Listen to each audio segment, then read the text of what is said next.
Free-to-play games are often a giant mess of cash shops and systems designed to make you spend money. Basically like Disney World, but in digital form. Speaking of Disney, I've been playing Marvel Snap this week, mainly because it's free. I have no idea what this game is. At all. I think it's a card game. Something to do with Marvel. And I'll get this out of the way early. It's been really fun. I mean, I've spent most of my time playing the game thinking and overthinking, guessing and second guessing myself non-stop. That might be because I'm not what you'd call a CCG aficionado. They've never really been something I'm that interested in. In fact, the only one I've ever really played is Hearthstone because I played too much World of Warcraft. Just hook it to my veins! Now, I know that looking at a card game for the next however long this video ends up being might get a bit dull, so I've added some stock footage of cute animals at random points to keep things from getting too boring. So the basic premise of the game is that there's 3 locations on the board. You need to be winning 2 of them after 6 rounds. You win a location by having more points than the other player there, and you get points from playing the cards that are in your hand. That's it. It's pretty simple to understand.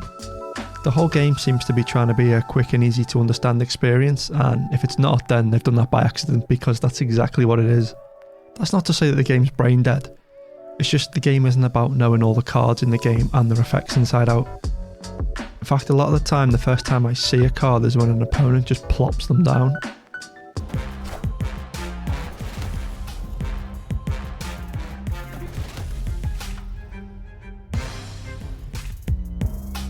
Put the bottom card of your opponent's hand in your deck. Interesting. It's kind of like when a guy in a gym change room just whips it all out. You weren't expecting it and it's a bit of a surprise, but you've got to at least take a quick look. Wow, that's cool. The game's more about the mind games of trying to guess where your opponent will play the next move and what it might be. There's a variety of cards that have an effect that's basically, if your opponent plays a card at the same location that you play this one, you gain +3 power, or something to that effect. So I find myself constantly trying to guess where the other player's going to play a card. Star-Lord has a special ability. On reveal, if your opponent played a card here this turn, +3 power. I'm going to put Star-Lord down because I have a feeling they're going to put someone here. No, they didn't. So my guess is that they're going to try and get someone here.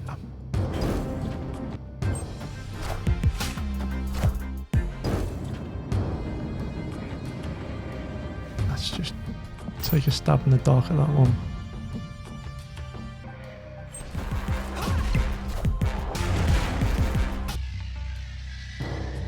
Which means he's almost certainly going to put a card there.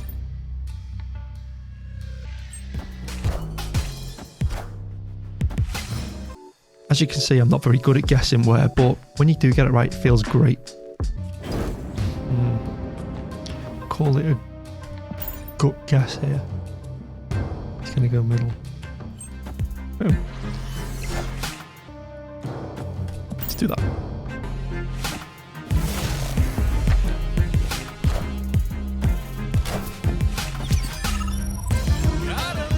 It actually worked, we guessed right. Chances are he'll go here. I'm having a guess. Oh, that's nice.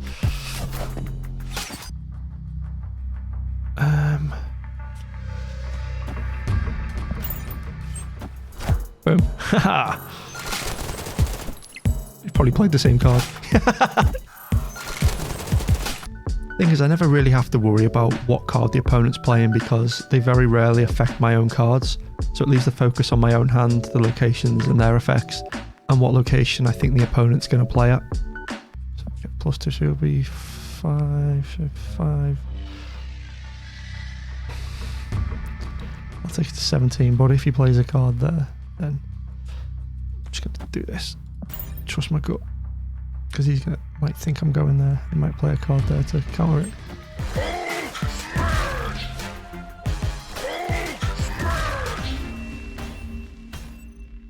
Victory!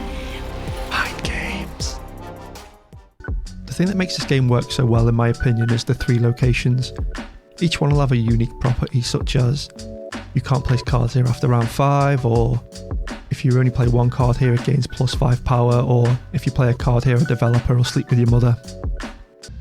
So last turn cards can't go there. Cards that cost 1, 2, or 3 cannot be played there. Fuck. Okay. After turn 3, all cards here swap sides. That's pointless. If there was just one of these things happening, then it wouldn't matter so much, but you have to worry about 3 of them. And you only know what one of them is when the game starts.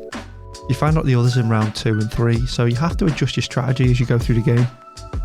It also means dumb things can happen, such as playing a card on a location before you know what the property is, and then finding out you can only play one card there in the whole game. And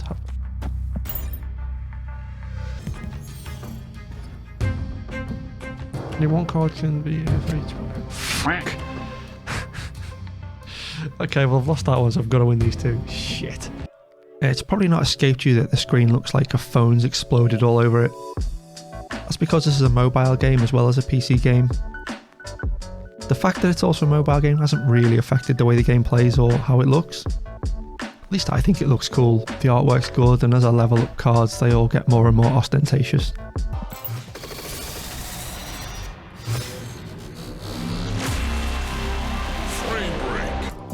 The amount of games that I finish just with a big smile on my face is, yeah, it's good. 3D. This game's fun.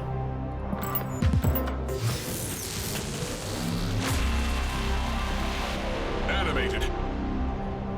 Ah, sweet, so like there. That's awesome. One benefit of it being on phone seems to be that it takes about 4 seconds to find a match, so you can absolutely just blast through games. As I said earlier, Marvel Snap's a free-to-play game and also a mobile game, so you might expect it to have a big old cash shop trying to get you to buy all kinds of nonsense. Well, there is a cash shop, but to be honest, it's actually pretty consumer-friendly. You can give them way too much money if you want, but it's mostly just for cosmetic stuff, like card variations. Mystery variant. That's cool. That's cool. Do I think £15 too much for one card skin? 100% yes. Will some crazy people spend that? Also 100% yes. I don't mind that though really, because the only thing the shop provides is cool looking artwork and possibly a quicker way to level up and get new cards, but there's not any major power advantages to be gained. There's also a season pass. Got a season pass. I mean, of course we do. Of course it's a season pass. The current Black Panther season pass does have 3 cards that you can't get without it, but I'm not sure how much impact they actually have on game balance. Looking at them, they seem cool, but not game breaking in any way. So basically it's a 8.5, which isn't like really that much more powerful though. So Marvel Snap does that classic free-to-play game thing of giving you daily missions that you can complete to get currency of various types. These are the main real way of leveling up your cards, which in turn unlocks more cards. It seems like the game's heavily designed around gating progression through these missions. If you have an hour or 2 a day to play, this is probably a good thing. If you're more of a sporadic player who can play longer sessions less often, then it's probably going to be a worse experience for you. Alright, we got a load of new missions anyway.